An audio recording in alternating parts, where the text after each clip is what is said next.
The beginning of a long expedition is pure hell. Every step you take is painful, so you arm yourself with patience, understanding that the whole nature of this exercise is really about putting one foot in front of the other.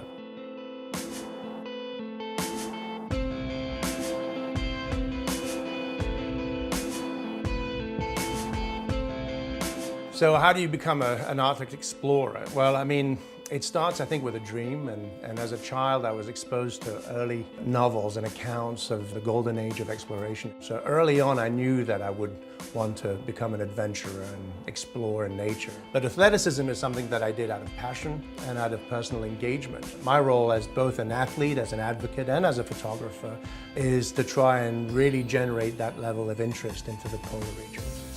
So when you're out on the ice, everything comes at you. Well, we're pinned down for the second consecutive day in complete whiteout conditions right now. Then you've got this freezing, humid, cold Arctic wind that goes right through you and penetrates you to the bone. You have no option but just to carry on moving forward.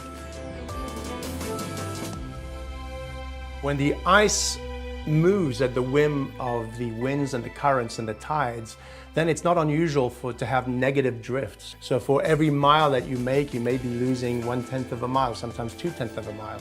It makes for open leads of water, which are basically waterways.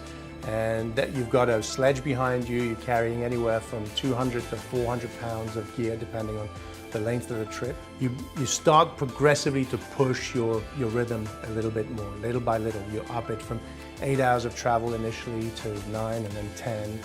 And then within a few weeks, you'll be traveling consistently at 12 to 13 hours a day. You make sure not to do anything stupid, so you injure yourself. Let's say if you pull a muscle and you're in that kind of environment, it's game over.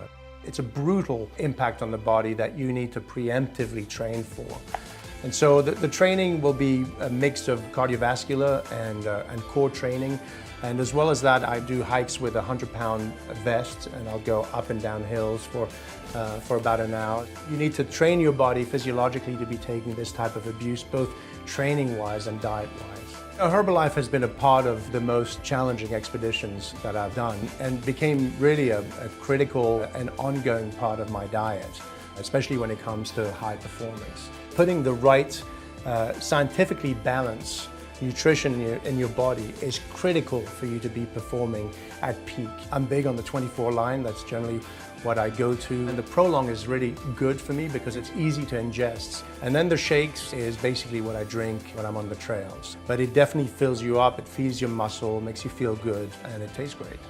It's really only about setting your mind to it, establishing a goal, understanding how to reach that goal by coming up with a strategy and applying that strategy one step at a time in order to get there. And you can really impress yourself by how far you can actually go.